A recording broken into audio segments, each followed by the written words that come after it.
सभी को जय मसीह की।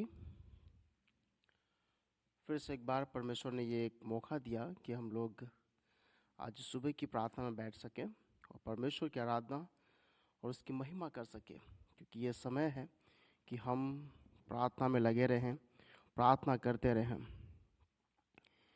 आइए हम आज वचनों को देखेंगे।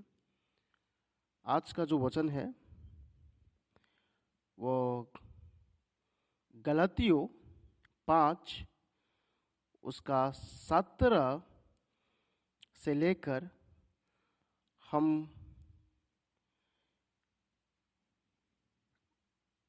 23 पद तक पढ़ेंगे।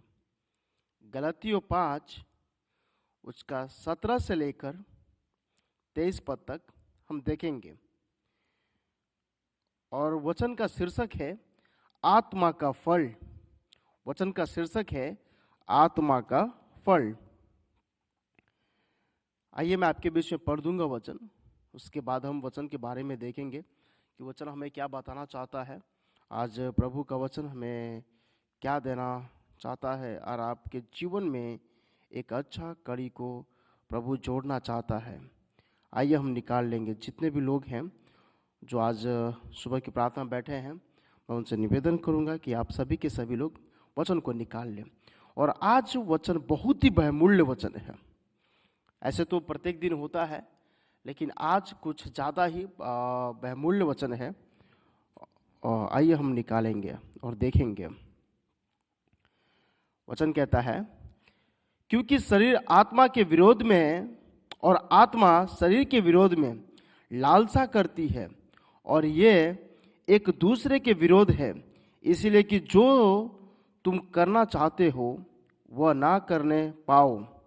और यदि तुम आत्मा के चलाए चलते हो तो व्यवस्था के अधीन ना रहे। शरीर के काम तो प्रकट है, अर्थात व्यभिचार, गंदे काम, लुचपन, मूर्ति पूजा, टोना, बैर, झगड़ा, ईर्ष्या, क्रोध, विरोध, फूट, विधर्म, डाह, मतवालापन, लीला क्रीड़ा और इनके जैसा और काम है। इनके विषय में मैं तुमको पहले से कह देता हूँ, जैसा पहले कहा भी चुका है कि ऐसे ऐसे काम करने वाले परमेश्वर के राज्य के वारिस ना होंगे। पर आत्मा का फल प्रेम, आनंद, मेल, धीरज और कृपा, भलाई, विश्वास, नम्रता और संयम है। ऐसे ऐसे कामों के विरोध में कोई भी व्यवस्था नहीं। और 24 वचन देखेंगे, कहता है, और जो यीशु के हैं उन्हें शरीर को उसकी लालसाओं और अभिलाषाओं समेत क्रूस पर चढ़ा दिया है। आमीन। आज बाइबल का वचन का शीर्षक है आत्मा का फल। और आत्मा जिसे हम जानते हैं, वो आत्मा हमारे अंदर वास करता है।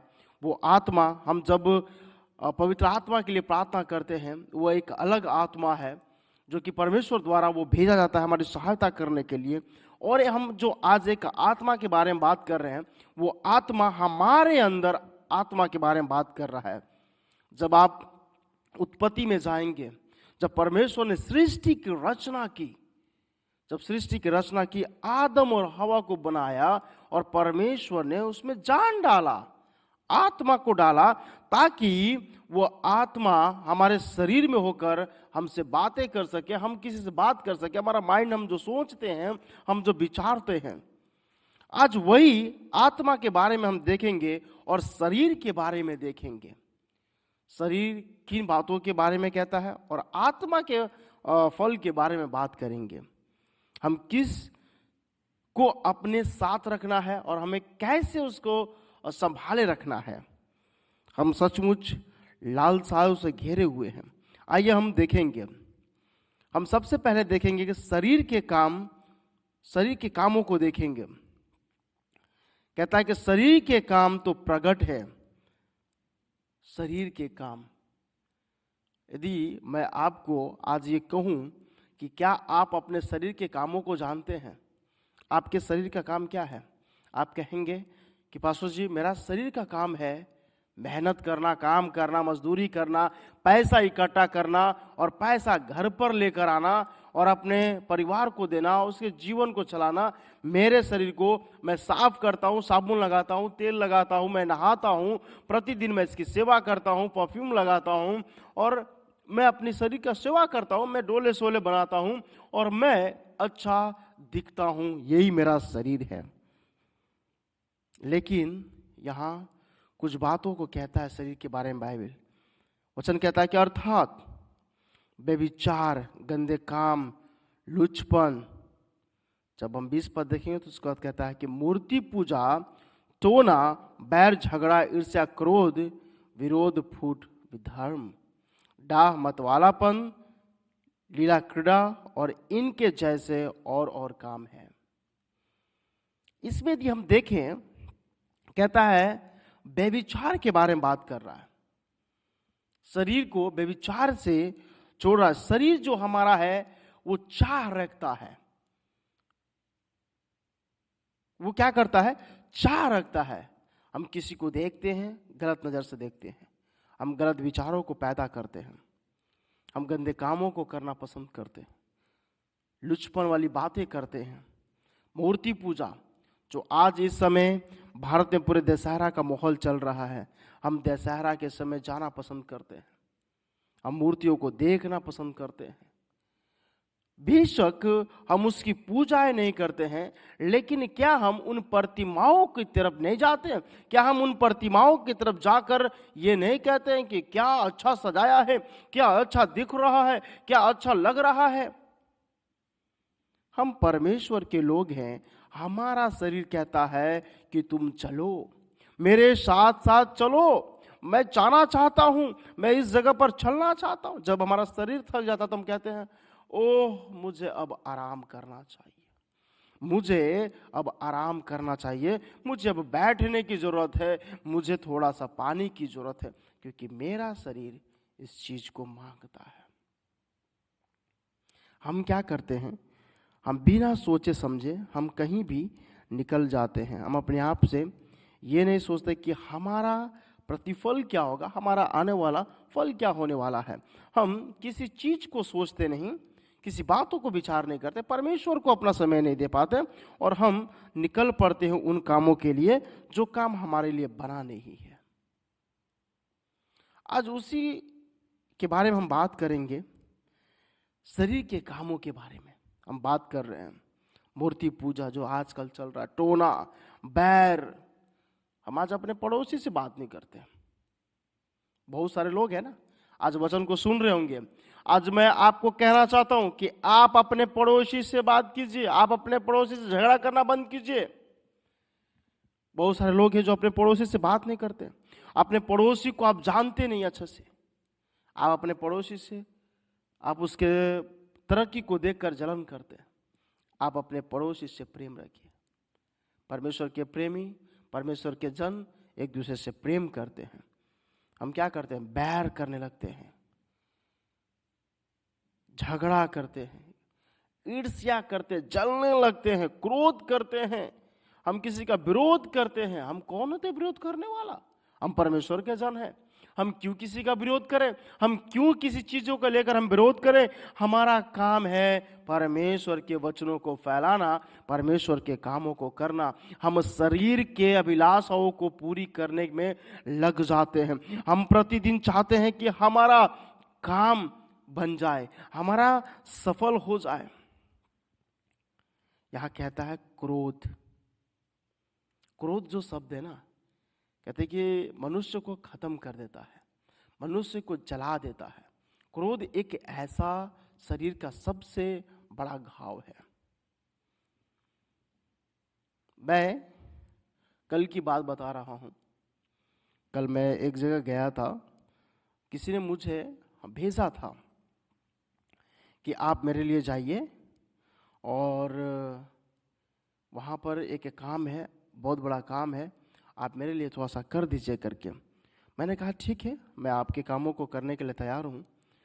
और मैं उस समय सोया नहीं था, क्योंकि मॉर्निंग प्रेयर लेने के बाद मैं घर गया अपने बच्चे के साथ, अपने वाइफ के साथ, मैं अपने समय को बिता रहा था और उसके बाद मैंने कहा कि मुझे सोना चाहिए, मुझे थोड़ा सा रेस्ट चाहिए और मैं जब उठूँगा तो कुछ काम है मैं कर कर आप लोग से बात करूँगा करके मैं अपने पत्नी से कहकर मैं सोने चला गया। लेकिन 1 घंटा के बाद ठीक मेरा नींद भी पूरा नहीं हुआ और किसी का फ़ोन आता है कि आप मेरा क्या ये काम कर सकते हैं? मैंने बोला बेशक, मैं कर सकता हूँ। मैं क्या किया, मैं वहाँ से उठा और मुझे काफ़ी दूर जाना था। मैं जब ट्रेन से उतरा उसके बाद मुझे टैक्सी करना पड़ा, टैक्सी करके मैं उस जगह पर गया। उस जगह पर जब गया तो वो जो एड्रेस था वो गलत था। वो एड्रेस जो था वो गलत था। जिस आदमी ने मुझे भेजा, जिस भाई ने मुझे भेजा वहाँ पर कि आप मेरा काम कर दीजिए, मैं जब वहाँ गया तो वो एड्रेस एकदम गलत था। मैं फिर शॉक हो गया कि क्या प्रभु। मैं जब भी इन सब कामों में उलझता हूँ तो मैं डायरेक्ट प्रभु से कहता हूँ, क्या प्रभु आप मुझे यहाँ कैसे भेज दिए? हाँ, वो व्यक्ति आराम से घर पे है और मैं यहाँ पे भटक रहा हूँ उनके लिए। फिर मैं क्या किया, टैक्सी लिया, फिर दूसरे जगह पर गया और मेरा 5 बजे का एक जगह अपॉइंटमेंट था। मैं जब वहाँ गया, मैं पहुँचा, फिर वहाँ के बाद पता चलता है कि नहीं, उसके अपोजिट डायरेक्शन में जाना है, वहाँ पर है वो एड्रेस। फिर वहाँ गया। मैं वहाँ जाने के बाद मैं बिल्डिंग में खोजने लगा, बड़े बड़े बिल्डिंग, अब पता नहीं चल रहा है कि कौन सा बिल्डिंग में जाना है। सब शीशा का बिल्डिंग, सब बड़ा बड़ा बिल्डिंगें हैं साउथ कोरिया में। मैं परमेश्वर से प्रार्थना किया कि प्रभु लगता है कि मुझे घर जाना होगा क्योंकि मेरा 5 बजे का अपॉइंटमेंट है आज। प्रभु मुझे माफ़ कीजिए, मैं आज उस व्यक्ति का काम को नहीं कर पाऊंगा। मैं ये बोलने के बाद मेरे मन में क्रोध सा उठने लगा कि एक तो मैं खाया नहीं हूं, मैं कुछ किया नहीं हूं, मैं थक गया हूं। लेकिन मैं जब इन बातों को अपने दिमाग में लेकर आ रहा था तो मैंने क्या कहा कि ये एक जीवन की अच्छी सीख है। ये एक जीवन की अच्छी सीख है कि जब हमें ऐसे काम मिलते हैं, जब हमसे नहीं हो पाता है तो हमें क्या करना है, हारना नहीं है, हमें चलते जाना है और बस प्रार्थना करना है कि प्रभु मैं काम अपने समय पे खत्म करूं और मैं घर जा सकूं। मैं जब उस समय मैं जब पहुंचा उस जगह पर तो मुझे पता चला था कि मुझे वहां से कुछ लेकर आना है। मुझे ये नहीं पता था कि वहां से इतनी छोटी चीज लेकर आनी होगी। मैं सोचा कि बहुत बड़ा चीज होगा, मुझे लेकर चलना है। मैं जब पहुंचा उस जगह पर उस व्यक्ति से मिला कि किसी ने मुझे भेजा है आपके पास किसी चीज के लिए। उन्होंने कहा कि मुझे नहीं पता। फिर जो व्यक्ति ने मुझे भेजा था उन्होंने कहा कि वहां से बस उनका एक कार्ड लेकर आओ ताकि उस शॉप का मैं कार्ड अपने पास रख सकूं और मैं फोन कर सकूं करके। मैं उस कार्ड को देख के मैं कहा कि इस कार्ड के लिए मैं इतना दौड़ा। मैं बोला कि कोई बात नहीं प्रभु, मेरा काम सही समय पे खत्म हुआ, मैं आपका धन्यवाद करता हूँ। मेरा कहने का मतलब है कि आप अपने जीवन में कभी भी आपका ये ऐसा समय आए, आप किसी भी काम में उलझ जाए, आप परमेश्वर का सहारा लीजिए। आप परमेश्वर से कहे कोई बात नहीं प्रभु, काम हो जाएगा, घर चले जाएंगे, कोई बात नहीं प्रभु, मेरा काम हो जाएगा, कोई बात नहीं प्रभु, मुझे आप पे भरोसा है, मुझे आप पे भरोसा है। आप अपने मन में गुनगुनाइए, बातें कीजिए प्रभु से, आप गुनगुनाइए, बातें कीजिए प्रभु से। आप जब समय नहीं मिलता आपको प्रार्थना करने का, आप प्रभु से बातें कीजिए उस समय। यही तो है आत्मा का फल, यही तो है कि आप प्रेम रखिए अपने प्रभु से। यहां कहता है कि क्रोध विरोध फूट विधर्म, कहता है कि डाह मतवालापन। जो हम सुनते तो हैं पास्टर की बातें को, लेकिन फिर भी हम अपने मन की करते हैं, अपने मन की सुनते हैं। हमें चाहिए कि हम परमेश्वर के वचनों पर ध्यान लगाएं, परमेश्वर के कामों को करें। और दूसरी चीज आज हम देखेंगे कि हमें परमेश्वर और क्या सिखाना चाहते हैं। क्यों हम आज के जो वचन को देख रहे हैं, ऐसा क्यों करने के लिए कहते हैं प्रभु। वचन कहता है कि ऐसे ऐसे काम करने वाले परमेश्वर के राज्य के वारिस ना होंगे। कौन कौन लोग? मूर्ति पूजा, टोना, बैर, झगड़ा, ईर्ष्या, क्रोध, विरोध, फूट, विधर्म, डा, मतवालापन, लीला क्रीड़ा और न जाने कैसे कैसे काम। तमाम काम है शरीर का। लेकिन जब हम ऐसे ऐसे कामों को करेंगे, हम परमेश्वर के राज में प्रवेश नहीं कर पाएंगे, हम परमेश्वर के पुत्र नहीं बन पाएंगे। तो आज वो समय है कि हम परमेश्वर का पुत्र बने, हम गलत कामों से दूर रहें। और सबसे बड़ी बात हम सीखेंगे आत्मा का फल। हम सीखेंगे आत्मा का फल के बारे में। कहता है कि प्रेम, आनंद, मेल, धीरज। प्रेम, आनंद, मेल, धीरज और कृपा, भलाई, विश्वास, नम्रता और संयम है। ऐसे ऐसे काम के विरोध में कोई भी व्यवस्था नहीं। कहता है कि ये जो आत्मा का फल है, आप क्या प्रेम करना जानते हैं? प्रभु यीशु मसीह धरती पे आए, उन्होंने अपने लोगों से प्रेम किया, पापियों से प्रेम किया, लंगड़ों से प्रेम किया, कोढ़ियों से प्रेम किया। उन्होंने सबके साथ प्रेम रखा। कहता है कि आनंद तब मिलेगा जब हम प्रभु के वचनों को जानेंगे। धीरज हम तब धर पाएंगे जब हम प्रभु के साथ अपने जीवन को जोड़ेंगे। हम लोग आराधना करते हैं, नमूना बनो युवा समय में, कोई तेरी जवानी को तुच्छ न जाने।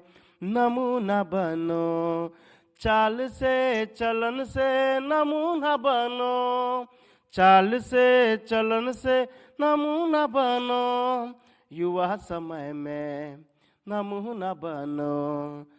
है ना, हम लोग गाना गाते हैं, आराधना करते हैं।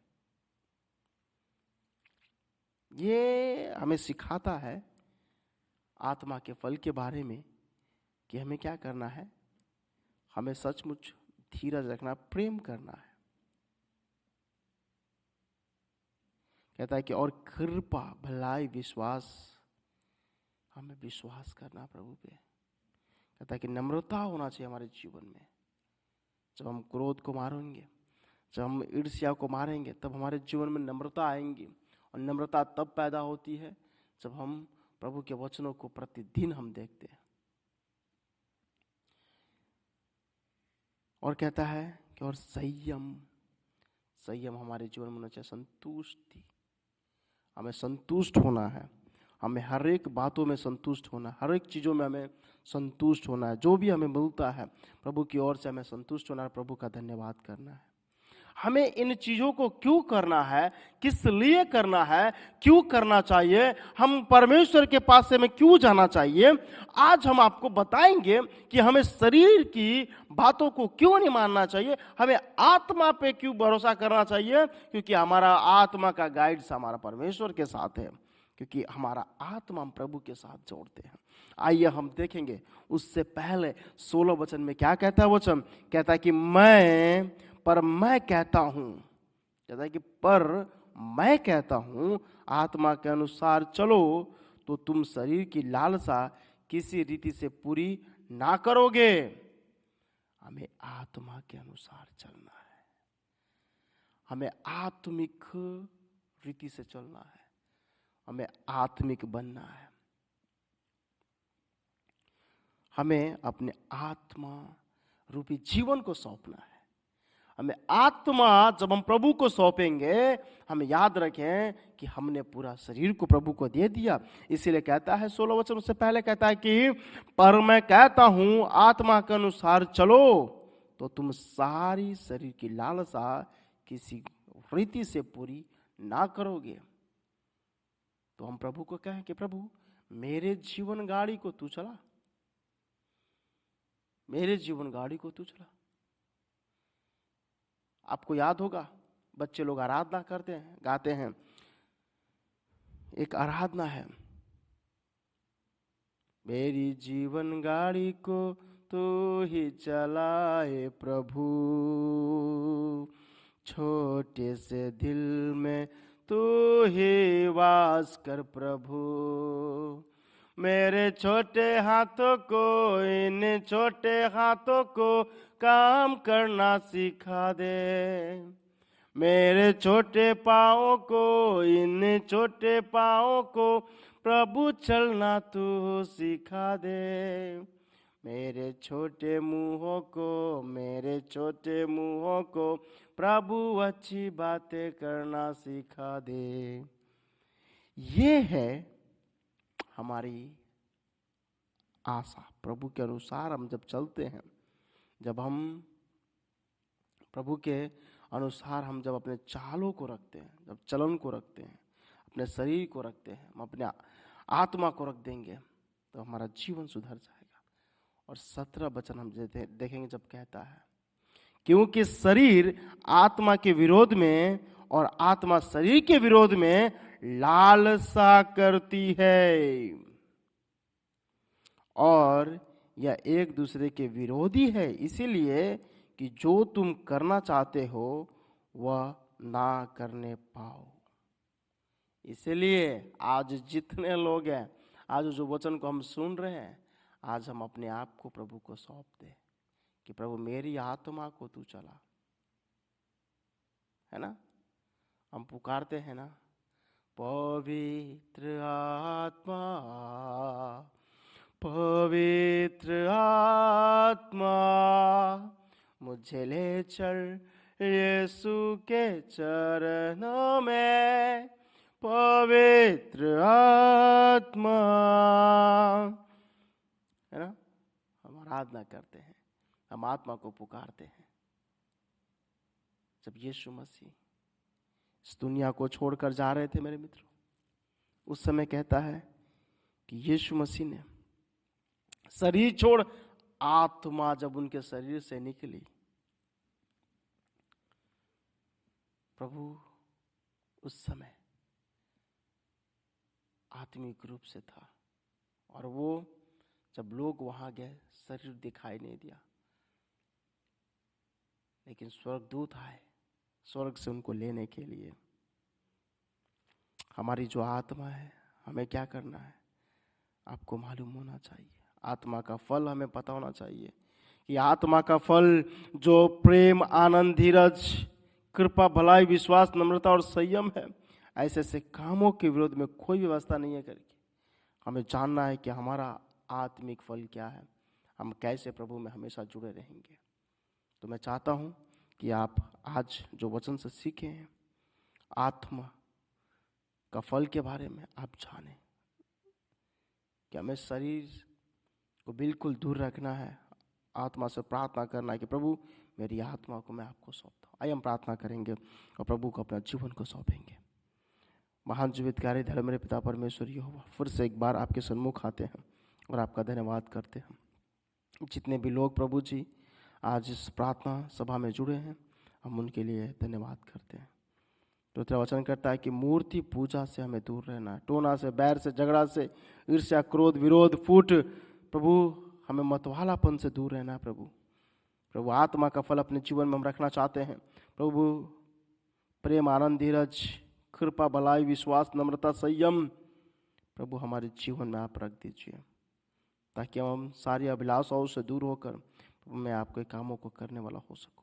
और खास तौर के लिए हम प्रार्थना करते हैं प्रभु हमारे मसीह परिवारों के लिए, प्रभु उनके साथ हो, उनकी सहायता, उनकी मदद करें। प्रभु आने वाले समय में हम चाहते हैं कि सभी के सभी लोग तेरे आशीष, तेरे प्रेम, तेरी आनंद, तेरे धीरज में बनकर चलने वाला हो सके। प्रभु आपने हमारी विनतियों को सुना है और आमीन में आपने उत्तर दिया, इसके लिए आपका धन्यवाद करते हैं। प्रभु आज दिन भर हमारी सहायता और मदद करें।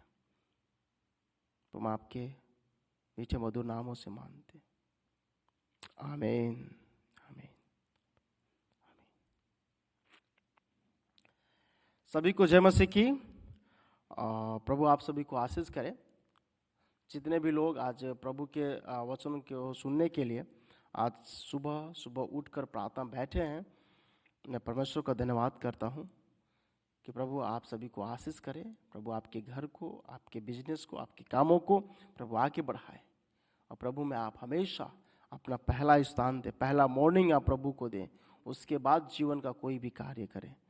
तो मैं प्रभु को धन्यवाद करता हूँ इन समय के लिए कि प्रभु ने आपके मनों को तैयार किया।